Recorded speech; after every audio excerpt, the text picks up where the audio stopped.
ପ୍ରେଜ୍ ଲର୍ଡ ସମସ୍ତଙ୍କୁ ଆଉ ଏକ ନୂଆ ଭିଡ଼ିଓରେ ପ୍ରଭୁ ଯୀଶୁଖ୍ରୀଷ୍ଟଙ୍କ ପବିତ୍ର ନାମରେ ସମସ୍ତଙ୍କୁ ସ୍ୱାଗତ ଜଣାଏ। ସମସ୍ତଙ୍କୁ ପ୍ରେଜ୍ ଲର୍ଡ। ଆସନ୍ତୁ ଆଜିର ଆଲୋଚନାର ବାକ୍ୟ ମଧ୍ୟକୁ ଆମେ ପ୍ରବେଶ କରିବା। ଆଜିର ଆଲୋଚନାର ବିଷୟ ଏହା ଅଟେ କି ଆମେ ପ୍ରସଙ୍ଗ ଦେଇଅଛୁ ସ୍ୱର୍ଗକୁ ଯିବା ପାଇଁ ଏକମାତ୍ର ପଥ ଅଛି। କେତୋଟି ପଥ ଅଛି? ସ୍ୱର୍ଗକୁ ଯିବା ପାଇଁ ଗୋଟିଏ ମାତ୍ର ପଥ ଅଛି।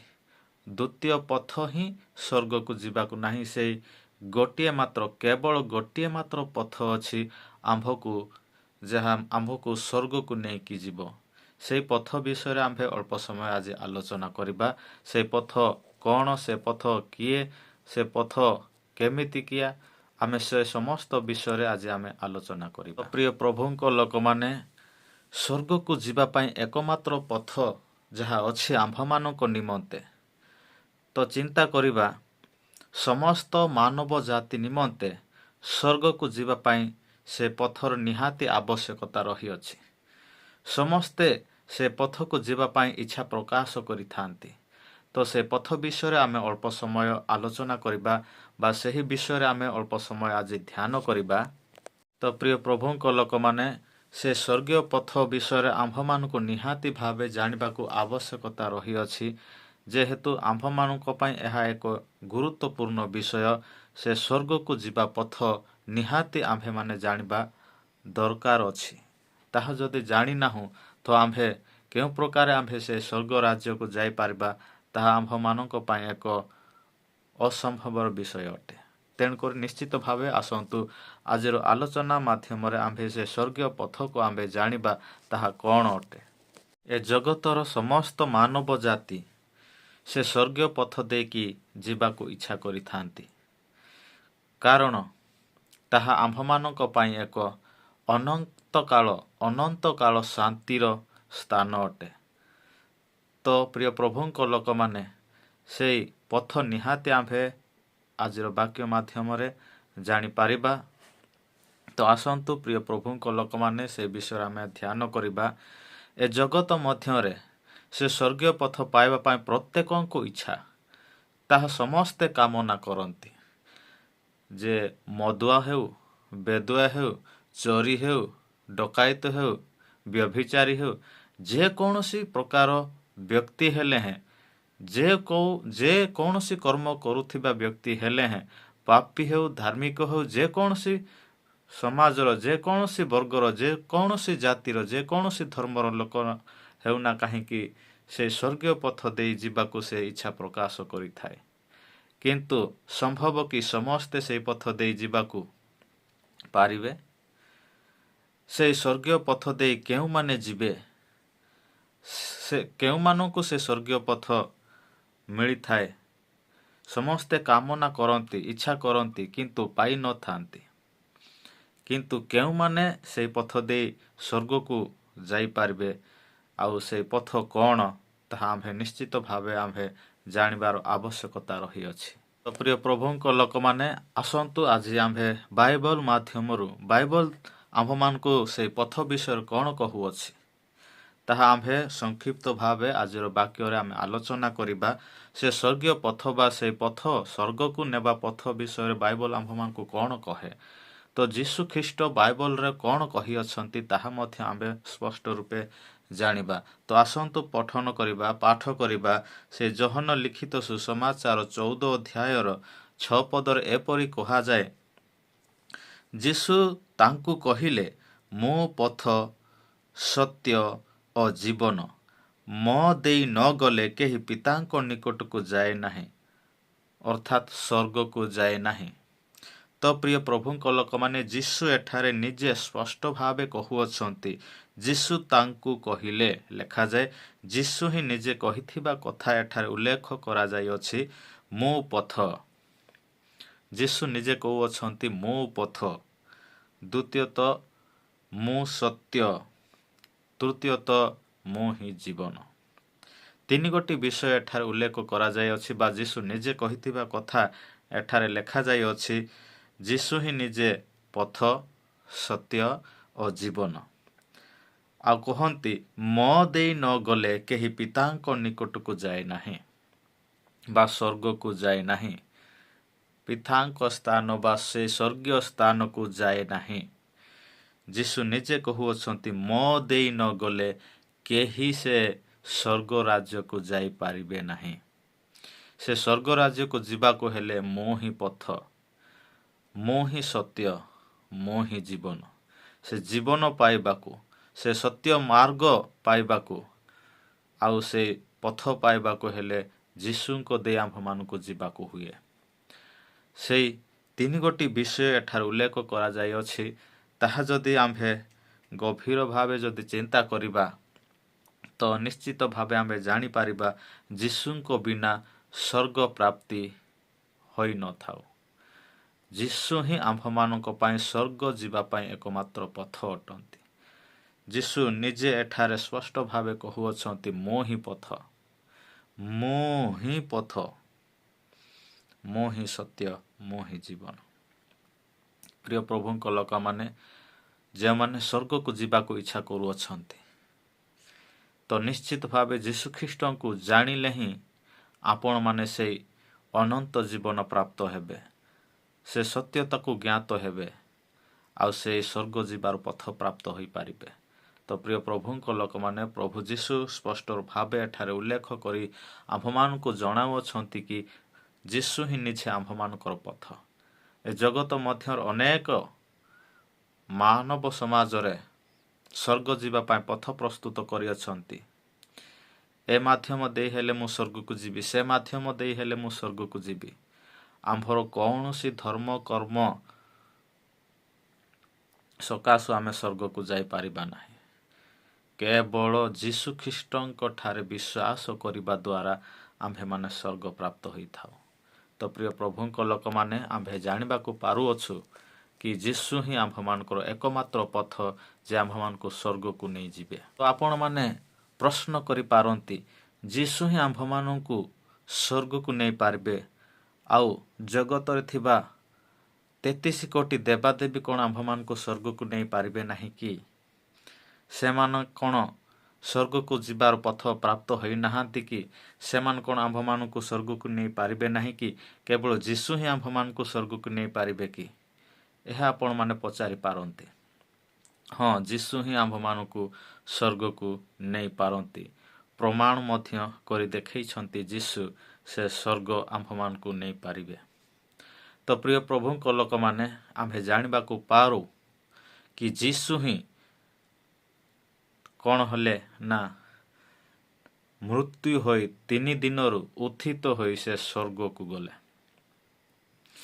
3 ଦିନ ଉତ୍ତାରୁ ସେ କ'ଣ ହେଲେ ଉଠିକି ଜଗତରେ 40 ଦିନ ପର୍ଯ୍ୟନ୍ତ ଜଗତରେ ରହିଲେ, ଆଉ ସେ ଶିଷ୍ୟମାନଙ୍କ ସହ ତାଙ୍କ ଚକ୍ଷୁ ସାମ୍ନାରେ ହିଁ ସେ ଉର୍ଦ୍ଧ୍ୱକୁ ନୀତ ହୋଇକି ଗଲେ। ଶିଷ୍ୟମାନେ ସମସ୍ତେ ଦେଖିଲେ ଯୀଶୁ ଉର୍ଦ୍ଧ୍ୱାନ୍ୱିତ ହୋଇ ସ୍ୱର୍ଗକୁ ଯିବା ବିଷୟ। ତ ପ୍ରିୟ ପ୍ରଭୁଙ୍କ ଲୋକମାନେ ଆଜି ଜଗତରେ କେଉଁ ପ୍ରକାର ଦେବାଦେବୀମାନଙ୍କୁ ଆପଣମାନେ ବିଶ୍ୱାସ କରୁଅଛନ୍ତି? ସେ ଦେବାଦେବୀମାନେ କ'ଣ ମୃତ୍ୟୁରୁ ଉଠିଅଛନ୍ତି କି? ଏ ପ୍ରକାର କେଉଁ ଦେବତା କେଉଁ ଦେବୀ ଅଛି ମୃତ୍ୟୁରୁ ଉଠି ସେ ନିଜ ଶରୀରରେ ବା ମହିମା ଦେହ ଧାରଣ କରି ସ୍ୱର୍ଗକୁ ଯାଇଥିବା ବିଷୟ ତାହା କିଏ ଦେଖିଛନ୍ତି କି? ଏ ଦେବାଦେବୀ ସ୍ୱର୍ଗକୁ ଗଲେ ବୋଲି ପ୍ରମାଣ ଅଛି କି କ'ଣ? ତ ପ୍ରିୟ ପ୍ରଭୁଙ୍କ ଲୋକମାନେ ଆମେ ଜାଣିବାକୁ ପାରୁ ଏହି ଜଗତ ମଧ୍ୟରେ କୌଣସି ଦେବତା କି କୌଣସି ଦେବୀ ମୃତ୍ୟୁରୁ ଉଠି ନାହାନ୍ତି, କିନ୍ତୁ ଯୀଶୁ ଉଠିଲେ, ଆଉ ସେ ସ୍ୱର୍ଗକୁ ନୀତ ହୋଇକି ଗଲେ। ସେ ପୁନର୍ଜୀବିତ ହୋଇ ସ୍ୱର୍ଗକୁ ନୀତ ହୋଇଗଲେ। ତ ପ୍ରିୟ ପ୍ରଭୁଙ୍କ ଲୋକମାନେ ଏ ଜଗତର କୌଣସି ଦେବାଦେବୀ ଉଠି ନାହାନ୍ତି, ମରିକି ସେମାନେ ଉଠି ନାହାନ୍ତି କି ସ୍ୱର୍ଗକୁ ମଧ୍ୟ ଯାଇନାହାନ୍ତି। ସେ ନିଜେ ମରିକି ଉଠି ପାରିନାହାନ୍ତି, ସ୍ୱର୍ଗକୁ କୁଆଡ଼େ ଯିବେ? ତ ପ୍ରିୟ ପ୍ରଭୁଙ୍କ ଲୋକମାନେ ଏ ଜଗତର କୌଣସି ଦେବାଦେବୀ ମୃତ୍ୟୁରୁ ଉଦ୍ଧାର ପାଇନାହାନ୍ତି। ମୃତ୍ୟୁର ଅଧୀନ ହୋଇଅଛନ୍ତି। ତ ପ୍ରିୟ ପ୍ରଭୁଙ୍କ ଲୋକମାନେ, ସେମାନେ ଯଦି ସ୍ୱର୍ଗକୁ ଯାଇନାହାନ୍ତି ତ ଆମ୍ଭମାନଙ୍କୁ କ'ଣ ସେମାନେ ନେଇକି ଯାଇପାରିବେ କି? ଯିଏ ସ୍ୱର୍ଗକୁ ଯାଇଅଛନ୍ତି ସେ ହିଁ ଆମ୍ଭମାନଙ୍କୁ ସ୍ୱର୍ଗକୁ ନେଇଯାଇପାରିବେ। ଯଦି ଆମେ ଗୋଟିଏ ଗାଁକୁ ଯିବା, ସେ ଗାଁକୁ ଯିବା ପଥ ହିଁ ଆମ୍ଭେ ଜାଣିନାହୁଁ ତ ଅନ୍ୟ ଜଣକୁ ଆମେ କ'ଣ ସେ ଗାଁକୁ ଯିବାର ପଥ ଦେଖାଇ ପାରିବା କି? ଆମ୍ଭେ ଯେକୌଣସି ବିଷୟ ବି ହେଉନା କାହିଁକି, ତାହା ଯଦି ଜାଣିନୁ ତ ଅନ୍ୟକୁ ଆମେ ଶିଖାଇ ପାରିବା ନାହିଁ, କି ଦେଖାଇ ପାରିବା ନାହିଁ, କି ଦେଇ ମଧ୍ୟ ପାରିବା ନାହିଁ। ତ ଯୀଶୁ ସେ ସ୍ୱର୍ଗକୁ ନୀତ ହୋଇକି ଯାଇଛନ୍ତି। ତ ପୁନର୍ବାର ସେ ଜଗତ ମଧ୍ୟକୁ ଆସି ଏ ଜଗତରେ ଥିବା ପ୍ରତ୍ୟେକ ଧାର୍ମିକ ବ୍ୟକ୍ତିମାନଙ୍କୁ ସେ ପୁନର୍ବାର ତାଙ୍କ ସ୍ୱର୍ଗ ରାଜ୍ୟକୁ ନେଇକି ଯିବେ। ତାହା ମଧ୍ୟ ପ୍ରଭୁ ଯୀଶୁ ନିଜେ ଯିବା ସମୟରେ କହିଥିବା ଏକ ବାକ୍ୟ। ତ ପ୍ରିୟ ପ୍ରଭୁଙ୍କ ଲୋକମାନେ, ଆମେ ଜାଣିବାକୁ ପାଉଅଛୁ ତ ନିଶ୍ଚିତ ଭାବେ ଆମ୍ଭେ ଏ ଜଗତ ମଧ୍ୟରେ ଅଛୁ। ଏ ଜଗତ ଦିନେ ଛାଡ଼ିବାକୁ ପଡ଼ିବ। ଏ ମାଟି ଶରୀର ମାଟିରେ ମିଶିଯିବ, କିନ୍ତୁ ଯେଉଁ ଆତ୍ମା ତାହା କେବେ ମରେ ନାହିଁ କି ଲୀନ ହୁଏ ନାହିଁ। ଏ ପ୍ରକାର ସ୍ପିରିଟ୍ ଆତ୍ମା ତାହା ନିମନ୍ତେ ଦୁଇଟି ଜାଗା ଅଛି। ଆମ୍ଭ ଶରୀର ଛାଡ଼ିକି ପରିତ୍ୟାଗ କରିକି ଆମ୍ଭଠାରୁ ଯେଉଁ ଆତ୍ମା ବାହାରିଯିବ ତାହା ନିମନ୍ତେ ଦୁଇଟି ସ୍ଥାନ ଅଛି। ବାଇବଲ ମଧ୍ୟ ଆମ୍ଭମାନଙ୍କୁ ପ୍ରକାଶ କରେ। ଆମ୍ଭେ ଯଦି ପଢ଼ିବା, ଲେଖାଯାଏ ଯିରିମିୟ ତାର 21 ଅଧ୍ୟାୟ 8 ପଦରେ ଏପରି ଲେଖାଯାଏ, ପୁଣି ତୁମ୍ଭେ ଏହି ଲୋକମାନଙ୍କୁ କହିବ, ସଦାପ୍ରଭୁ ଏହି କଥା କହନ୍ତି, ଦେଖ ଆମ୍ଭେ ତୁମ୍ଭମାନଙ୍କ ସମ୍ମୁଖରେ ଜୀବନର ପଥ ଓ ମୃତ୍ୟୁର ପଥ ରଖୁଅଛୁ।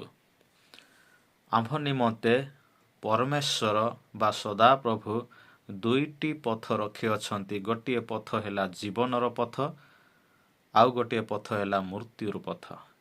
ଜୀବନର ପଥ ଦେଇ ଯେଉଁମାନେ ଗମନ କରନ୍ତି ବା ଜୀବନ ହେଉଛନ୍ତି ଯୀଶୁ ନିଜେ କହିଲେ, ଆମ୍ଭେ ପଢ଼ିଲୁ ଯୋହନ 14 ଅଧ୍ୟାୟ 6 ପଦରେ, ମୁଁ ପଥ ସତ୍ୟ ଓ ଜୀବନ। ତ ଜୀବନ ପଥ ଦେଇ ଯେଉଁମାନେ ଗମନ କରିବେ ସେମାନେ ସ୍ୱର୍ଗକୁ ଯିବେ। ମୃତ୍ୟୁର ପଥ ଦେଇ ଯେଉଁମାନେ ଗମନ କରିବେ ସେମାନେ ନର୍କକୁ ଯିବେ। ଆମ୍ଭମାନଙ୍କୁ ଦୁଇଟି ପଥ ରହିଅଛି ଆମ୍ଭମାନଙ୍କ ପାଇଁ, ବା ଆମ୍ଭର ଆତ୍ମା ଯିବା ନିମନ୍ତେ। ମଲା ପରେ ବା ମୃତ୍ୟୁ ଭୋଗ କଲା ଉତ୍ତାରେ ଆମ୍ଭର ଆତ୍ମା ଯିବା ନିମନ୍ତେ ଦୁଇଟି ପଥ ରହିଅଛି, ଯାହା ଜୀବନର ପଥ ଆଉ ମୃତ୍ୟୁର ପଥ। ଏ ଦୁଇଟି ପଥ ଦେଇ ଆମ୍ଭମାନଙ୍କୁ ବାଧ୍ୟତାମୂଳକ ଯିବାକୁ ହୁଏ। ଜୀବନ ଆଉ ମୃତ୍ୟୁ, ଏ ଦୁଇଟି ପଥ ଦେଇ ଆମ୍ଭମାନଙ୍କର ଆତ୍ମା ଯିବାକୁ ବାଧ୍ୟ ହୁଏ। ତ ଆମ୍ଭମାନଙ୍କ ଜୀବନ ବା ଆତ୍ମା କେଉଁ ପଥ ଦେଇ ଯାଉ ବୋଲି ଆମ୍ଭେ ଇଚ୍ଛା କରୁଅଛୁ, ତାହା ଆଜି ଆମେ ନିଷ୍ପତ୍ତି ନେବା। ଆମ୍ଭେ ହିଁ ଆଜି ନିଜକୁ ସମର୍ପିତ ହେବା, ସମୀକ୍ଷା କରିବା, ମୋ ପ୍ରାଣ, ମୋ ଆତ୍ମା, ମୋ ଜୀବନ ମଲା ପରେ କେଉଁ ପଥକୁ ଯାଉ। ଯଦି ଆମେ ଇଚ୍ଛା କରୁଅଛୁ ଜୀବନର ପଥ ଦେଇ ଯାଉ, ତାହେଲେ ଆଜି ଆମେ ଯୀଶୁଖ୍ରୀଷ୍ଟଙ୍କୁ ଗ୍ରହଣ କରିବା। ତାହାଙ୍କୁ ବିଶ୍ୱାସ କରି ତାହାଙ୍କ ବାକ୍ୟ ଅନୁସାରେ ନିଜକୁ କ'ଣ କରିବା ନା ବାକ୍ୟ ପ୍ରମାଣ ନିଜକୁ ପବିତ୍ରମୟ ଜୀବନ କାଟିବା। ଯଦି ଆମ୍ଭେ ଯୀଶୁଙ୍କୁ ଗ୍ରହଣ କରିବା ନାହିଁ, ତାହେଲେ ସେ ମୃତ୍ୟୁ ପଥ ଦେଇ ଆମ୍ଭମାନଙ୍କୁ ନର୍କକୁ ଯିବାକୁ ହୋଇଥାଏ। ତ ପ୍ରିୟ ପ୍ରଭୁଙ୍କ ଲୋକମାନେ, ଅନେକ ପ୍ରମାଣ ଅଛି ବାଇବଲ ମଧ୍ୟରେ। ତ ଆମ୍ଭେ ପଢ଼ିଲେ ଜାଣିପାରିବା। ଏଫେସୀୟ ପୁସ୍ତକରେ ମଧ୍ୟ ଲେଖାଯାଏ 2 ଅଧ୍ୟାୟ 18 ପଦରେ, କାରଣ ତାହାଙ୍କ ଦେଇ ଆମ୍ଭେମାନେ ଉଭୟ ଏକ ଆତ୍ମାଙ୍କ ଦ୍ୱାରା ପିତାଙ୍କ ନିକଟକୁ ଯିବା ପାଇଁ ପଥ ପାଇଅଛୁ। କାହା ଦ୍ୱାରା? ଆମ୍ଭେ ତାହାଙ୍କ ଦେଇ, ଅର୍ଥାତ୍ ଯୀଶୁଙ୍କ ଦେଇ ଆମ୍ଭେମାନେ ପିତାଙ୍କ ନିକଟକୁ ଯିବା ପାଇଁ ଏକ ପଥ ପାଇଅଛୁ, ବା ସ୍ୱର୍ଗକୁ ଯିବାକୁ ଏକ ପଥ ପାଇଅଛୁ। ଆଉ ଏଫେସୀୟ 3 ଅଧ୍ୟାୟ ସେଇ 12 ପଦରେ ଯଦି ପାଠ କରିବା, ସେଠାରେ ମଧ୍ୟ ଏପରି ଲେଖାଯାଏ, ସେହି ପ୍ରଭୁଙ୍କଠାରେ ବିଶ୍ୱାସ କରିବା ଦ୍ୱାରା ଆମ୍ଭେମାନେ ତାହାଙ୍କଠାରେ ସାହସ ପୁଣି ଈଶ୍ୱରଙ୍କ ନିକଟକୁ ନିର୍ଭୟରେ ଯିବା ପାଇଁ ପଥ ପାଇଅଛୁ। ଯେଉଁମାନେ ଯୀଶୁଖ୍ରୀଷ୍ଟଙ୍କ ଠାରେ ବିଶ୍ୱାସ କରିଅଛନ୍ତି ସେମାନେ ନିର୍ଭୟରେ ପିତାଙ୍କ ନିକଟକୁ ଯିବା ପାଇଁ ପଥ ପାଇଅଛନ୍ତି। ତ ପ୍ରିୟ ପ୍ରଭୁଙ୍କ ଲୋକମାନେ, ଜଗତରେ ଲୋକମାନେ ଅନେକ ପଥ ଦେଇ ଗମନ କରୁଅଛନ୍ତି, କିନ୍ତୁ ତାହା ସ୍ୱର୍ଗକୁ ନେବ ବୋଲି ମାତ୍ର କିଛି ଗ୍ୟାରେଣ୍ଟି ନାହିଁ। କିନ୍ତୁ ଯୀଶୁଙ୍କୁ ବିଶ୍ୱାସ କରନ୍ତୁ, ସେ ପଥକୁ ଆପଣାନ୍ତୁ, ତ ନିଶ୍ଚିତ ଭାବେ ଆପଣମାନେ ସେ ସ୍ୱର୍ଗ ପ୍ରାପ୍ତି ହେବେ। ସ୍ୱର୍ଗକୁ ଯିବା ପାଇଁ ଏକମାତ୍ର ପଥ ଯୀଶୁ ଅଟନ୍ତି। ଯୀଶୁଙ୍କ ବିନା ଆଉ ସ୍ୱର୍ଗକୁ ଯିବା ପାଇଁ କୌଣସି ପଥ ନାହିଁ। ଯୀଶୁ ହିଁ ଆମ୍ଭମାନଙ୍କ ନିମନ୍ତେ ଏକ ପଥ ଅଟନ୍ତି। ତ ପ୍ରିୟ ପ୍ରଭୁଙ୍କ ଲୋକମାନେ, ନିଶ୍ଚିତ ଭାବେ ଆପଣମାନେ ଆଜିର ବାକ୍ୟ ଦେଇ ଆଶୀର୍ବାଦ ପ୍ରାପ୍ତ ହୋଇଥିବେ ଆଶା କରୁଅଛି। ତ ଆପଣ ନିଶ୍ଚିତ ଭାବେ ଆଜିର ବାକ୍ୟ ଅନୁସାରେ ନିଜକୁ ସଜାଡ଼ନ୍ତୁ, ଆଉ ସେ ପଥକୁ ଆପଣାନ୍ତୁ, ଆଉ ସେ ପଥରେ ଚାଲନ୍ତୁ, ଆଉ ଆପଣ ନିଶ୍ଚିତ ଭାବେ ସେ ଅନନ୍ତ କାଳ ରାଜ୍ୟ ପ୍ରାପ୍ତ ହେବେ ବା ଅନନ୍ତ ଜୀବନ ପ୍ରାପ୍ତ ହୋଇ ଈଶ୍ୱରଙ୍କ ସହିତ ସଦା ସର୍ବଦା ରହିବେ। ତ ପ୍ରିୟ ପ୍ରଭୁଙ୍କ ଲୋକମାନେ, ଏହି ପଠିତ ଅଳ୍ପ ବାକ୍ୟ ଦେଇ ଆପଣମାନଙ୍କୁ ପ୍ରତ୍ୟେକଙ୍କୁ ପ୍ରଭୁ ବାହୁଲ୍ୟ ଭାବେ ଆଶୀର୍ବାଦ କରନ୍ତୁ।